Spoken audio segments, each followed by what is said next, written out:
I got recruited during COVID, so it was pretty wild. I never had an in-home visit. I never even had an official visit. I had an unofficial when I was at the end of my junior season, and so I came by the facility, got all the looks and whatnot, talked to a lot of coaches. But I think the thing that really stuck out to me was that even though it was COVID, K-State never fell off of how they would be recruiting me if they could have me in person. I never stopped getting letters. I was always getting talked to every week, and they just showed me that they really cared.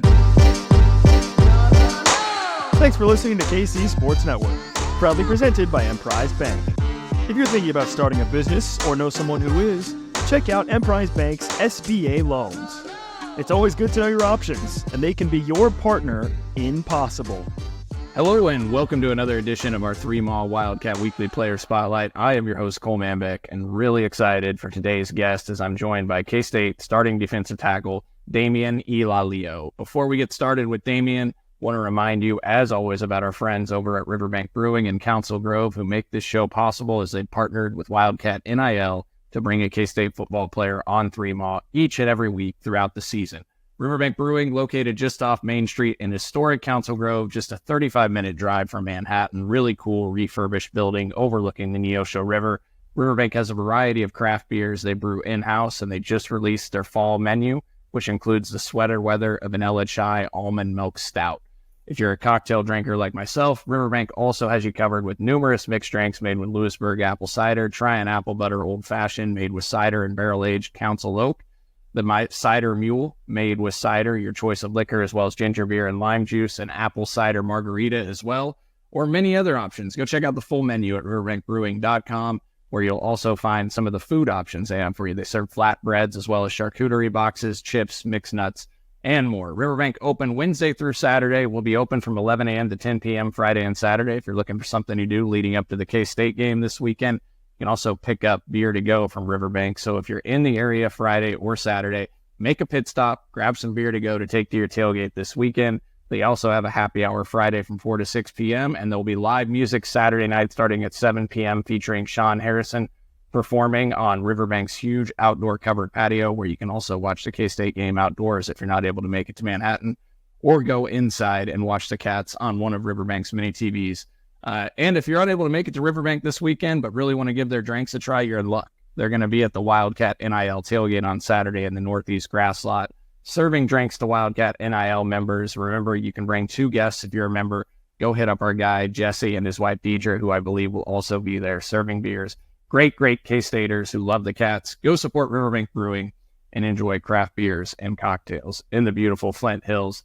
Damian, I'm real excited to get the chance to talk to you. And before we get started and discuss your time at K-State, I want to start off first with your backstory. Your dad was in the military, I believe, so I understand you moved around a bit growing up, started from Washington State to Manhattan your freshman year of high school. Just tell our listeners about your family and your upbringing.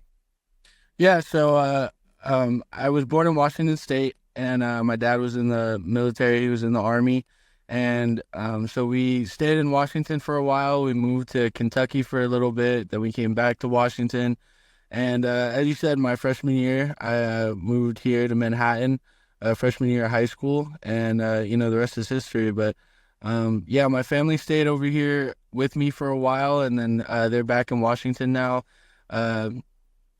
Still supporting a lot, and really happy that I'm over here. Do they make it back for very many of your games? Yeah, they make it back for as many games as they can.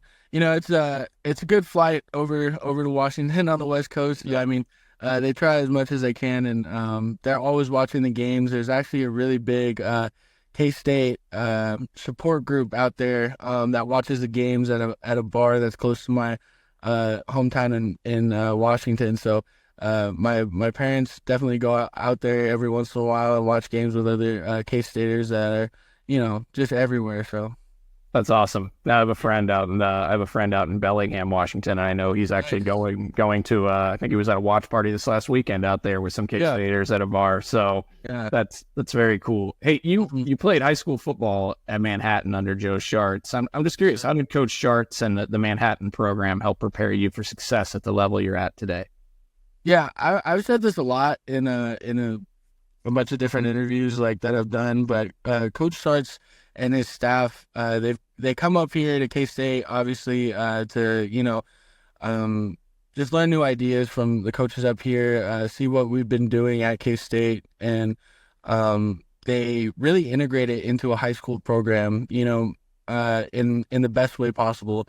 It's not too much to where it's too complicated. It's not too little where you don't see the impact. But being here for as long as I have been, I can definitely see the impact of how Coach Schwartz, creates the programming, and because he's also the weights coach, weights teacher at Manhattan, and just the way that he programs things, the way that he has kids lift and has kids, do training in the off season. It's very similar to what we do at K State, and it's a no brainer to me of why we've had so much success at Manhattan High School, and also why we've had so many kids from there go to the next level, whether it be D1, JUCO. We've had a lot of success with a lot of different kids from multiple different years. So I think that just speaks volumes to how successful and how the culture here at K State is just infectious. It goes to Manhattan High School and it makes them a great program. And, in turn, Manhattan gives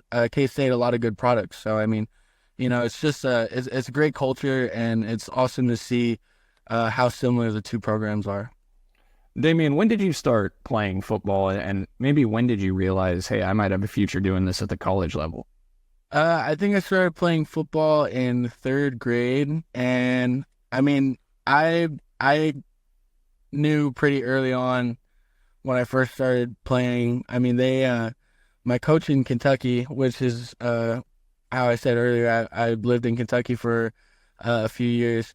When I first started playing football, in third grade, he made me play for both the third graders and the fourth graders, because I could, and because he said that he didn't want me away from my friends in third grade, but he also wanted me to have some challenges because third grade was just not doing it for me. I think my first game I had like 8 sacks or something like that. So he just wanted me to play with good competition so that I could get better. And I think ever since then I just fell in love with the game, and it's been really fun, a really fun journey for me.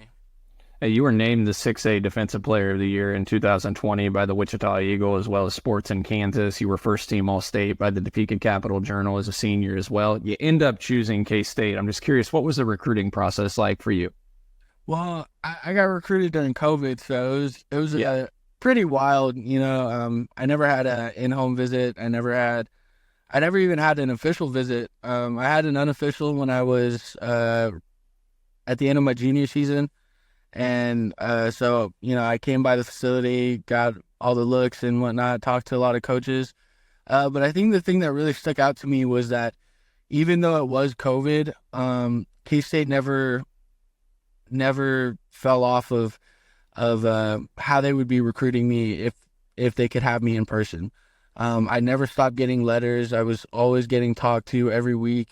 And, they just showed me that they really cared. And there were some programs who also extended their, greetings out to me and their offers out to me. And it was cool, but it was just, I didn't want to, part of me didn't want to take a chance on taking a virtual visit to another campus.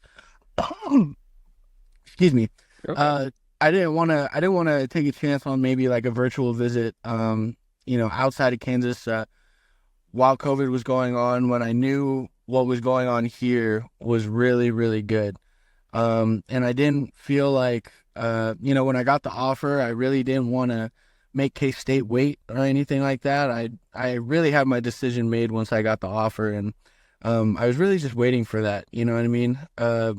I just feel like, this is my this is a second home to me. I really do believe that, and I have so many friends and family over here that I made over the course of high school, and I really like it here. So for me, it was a no-brainer once I got the offer.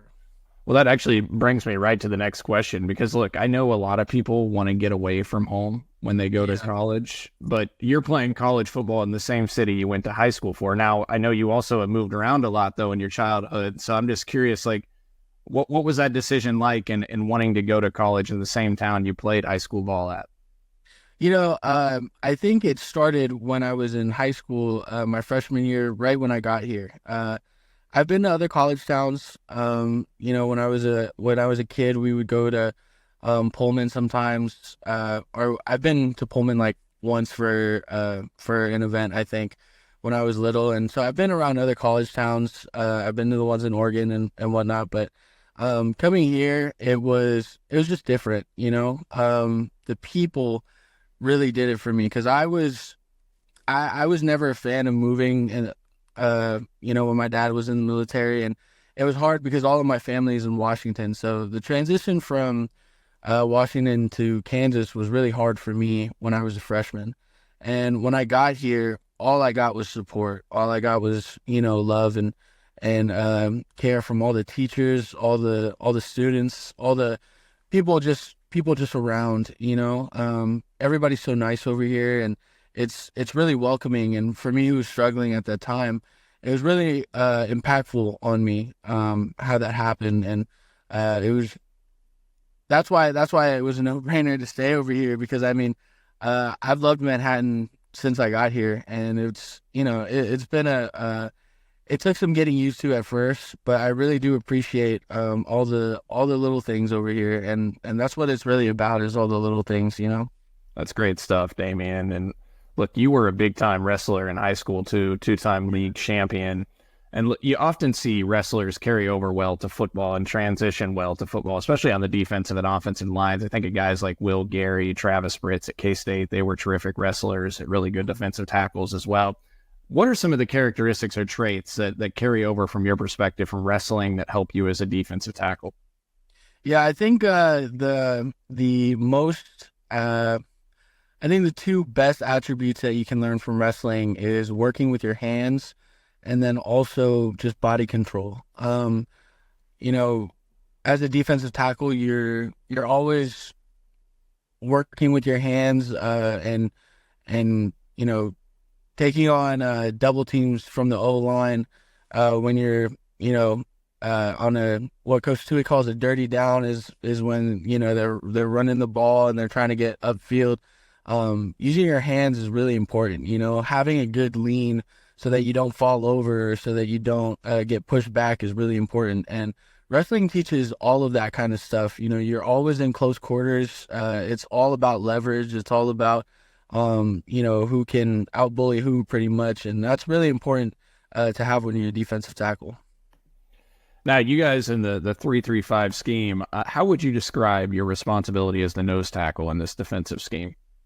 I think our biggest responsibility is to set the tone physically. I think the responsibility is shared throughout the D-line, but I feel as if the nose guard specifically has to be a dude in there, who's not afraid to get physical, who's not can't get driven backs. You got to be violent. You got to snatch off, and you can't get blocked by one guy. That's one of the key parts of our philosophy at nose tackle, is that we can't be single blocked ever.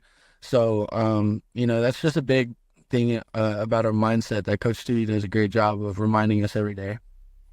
You've got 18 tackles on the season, 1.5 sacks, coming off a game where you had 6 tackles versus West Virginia. I thought you were outstanding, Damian.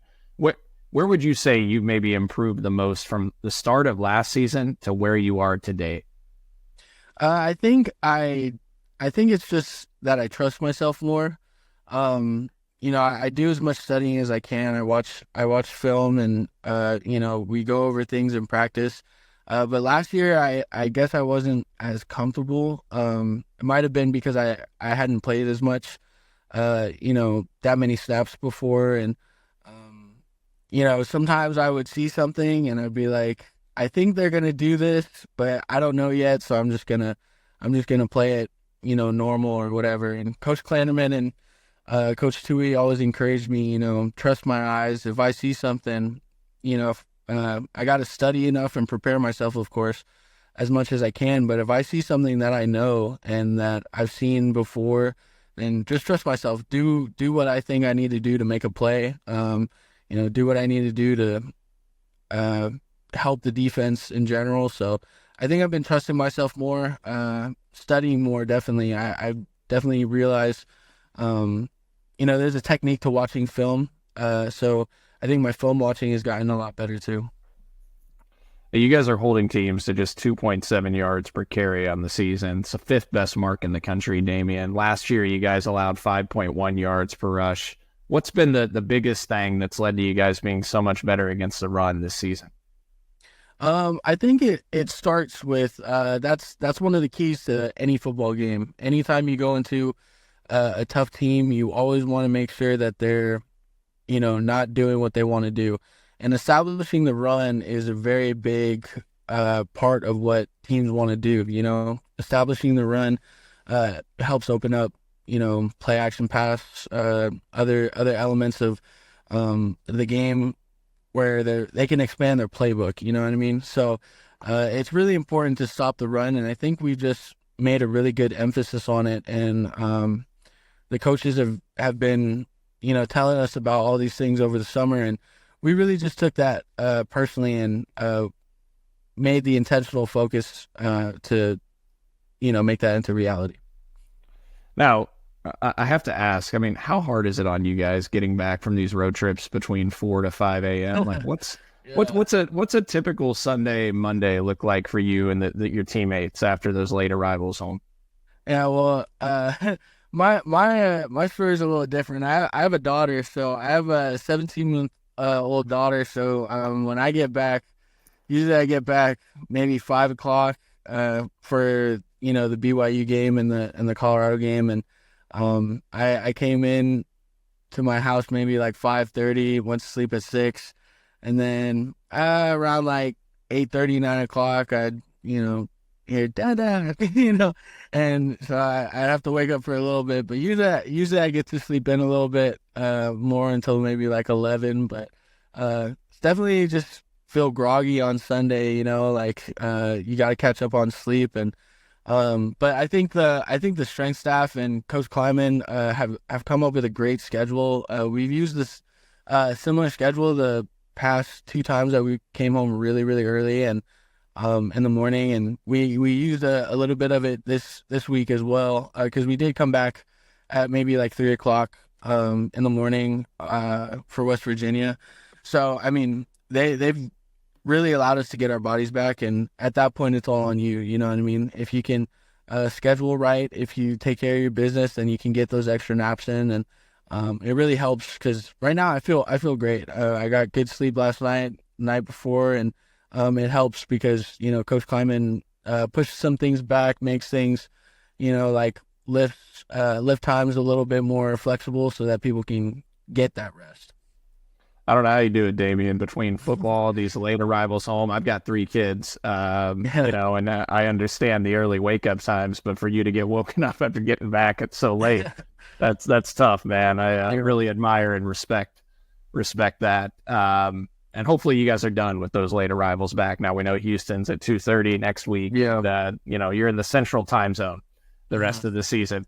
And I do have to ask you, look, I know you haven't lived in Kansas your whole life, but the big in-state rival comes to Manhattan this weekend. Like, how much do you embrace the rivalry, being someone that's been here now, been in Manhattan 7, 8 years, got here as a freshman in high school? Like, how much do you embrace the hate or the rivalry toward KU?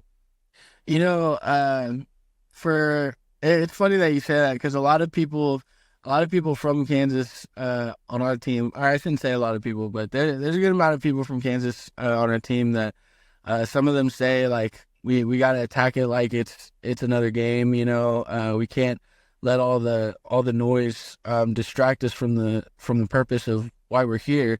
I have the same feeling, but I also think that having an in-state rival makes that preparation a little bit more sweet, if that makes sense. Like, you get to it makes me more excited. It definitely makes me more excited about the game. I have a lot of friends from high school who went to KU who chirp a lot, saying that KU's better and whatnot. And I've heard the same thing for 7 years that I've been here. So, well, we're excited about the game, and it definitely adds an extra fire to practice and in my preparation personally. But yeah, we're just really excited to go and compete, especially at home. It's going to be nice. I know the crowd is going to be electric. What are some of the keys to the game that you're really honed in on in stopping that KU offense? I think the main thing is not to look at any records, not to look at any stats. It's a really good team. They're really old. They're really experienced. They've got a lot of graduates. They've been together for a long time, so their chemistry is there. Whatever happened in their schedule before, whatever happened in those past games doesn't really matter because that's not our game. You know what I mean? So we just got to focus on, doing the things to stop their run game, obviously, and then just contain the quarterback. All of them are good players, and we can't let them get going. Couple more, Damian, and we'll get you out of here. Really appreciate it. And these are more fun ones. But look, you were in on that 4th and goal stop against TCU in overtime in the Big 12 championship. What do you remember about that play in that moment? Well, I'm not gonna lie. I didn't even know it was 4th down when we went out there, which was kind of a good thing in a way, I guess, because I played as hard as I could, expecting to play again, very soon, and it just didn't happen like that. But Uso goes down, and I haven't played a snap all game, so I'm trying to stretch my legs a little bit, stretch my arms, because Coach Sui said if they have a big group again, I'm in. And I was just trying to think about the coaching points, what we're doing. And then we got down there, and Eli's telling me I need everything you got. I need everything you have. If you do anything this season, I need it to be here right now. Blah blah blah. And it was I really didn't want to let him down because Eli was huge help, like an older brother to me. And so we line up, and I realized how close we were to the end zone, and my feet are in the end zone, and I was like, they're probably gonna sneak it, right? So I mean, I totally did the wrong technique. If you watch the film, I'm scurrying under trying to uproot people like it's a quarterback sneak. And then because I really wasn't thinking, there was a lot of noise, and then at one point it was just quiet, and I was looking at the ball, and I was just waiting for the ball to be snapped. And then I ended up kind of running into some other old linemen while I did that. And Coach Stewie said I did really good. So, I mean, if I take anything away from that moment, it'll be that I did really good. And I was really excited for my teammates, but also when I got up, I was really confused because I thought it was 3rd down. So when I got up, I was looking around, and one of my best friends on the team, Drew Smelsley, comes over, and he's running to me, and he's like, "You did it, dude! You stopped him." And I was like, "Okay, all right." so then I went back to the bench, and I was like, we're gonna win this game. So, yeah. Have you that's awesome. Have you shared that story before? Have you told anyone? I don't think I've shared. I mean, I've told some of my friends about it, but I don't think I've done it in an interview like that. I can't imagine though that situation going into a game with so much on the line. Look, I was there as a fan, and just the pressure and the stress, and just sitting on the sideline the whole game, and then getting called on to go in that moment. What a huge role, and obviously what you did work, Damian. Yeah, you guys get the stop. Couple more here. Hey, I know Junction City and Manhattan, obviously huge rivals. Did you play against DJ Giddens in high school? And if so, what do you recall about going up against him? Yeah, I did. I played against him 2 years. So my junior year when we won the silver trophy, and then my senior year we lost it. They had a really good offense, and DJ was definitely a part of that. But I do remember one time I tackled him, and I came free. It was like a was like an outside zone play, and I hit him, and I thought I was gonna just smoke him on the ground, and then he put his shoulder down and hit me, and then we kind of stalemated there, and I was like, oh crap, like this is strong, and then I got him down eventually, but I remember DJ like being able to drop his shoulder and hit people. He was really, really solid, and maybe I forgot all the shifty things because Junction City was they had very explosive passers, but our receivers and the quarterback was really good. But I mean, I remember DJ being a hard hitting back. Is there a secret to getting DJ to open up and talk more? You guys have fun with that ever, trying to get him to open up? If there's a secret, I don't think I've found it yet, or a lot of people on the team for that matter. But I mean, he's just a regular guy. He's a chill guy. You go up, talk to him, he'll respond. When there's not much to talk about, there's usually not a lot to talk about. But I mean, he goes about his business, and he's a real great teammate. I know that for sure. I have a ton of respect for him and the way he carries himself. I know K-State fans do. Last one, Damian, you already mentioned you have a 17-month-old daughter. You're obviously playing tremendous football, and you're majoring in athletic training and rehab sciences, and you were first team academic All Big 12 in 2023, second team in 2022. Look, I don't know how you do it, like I said, but I know you probably hope the NFL is an option. Any thoughts on what you want to do after football someday? Well, I've been told by a lot of people that I would be a good coach. So I mean, I always think I've always thought about that option because I enjoy this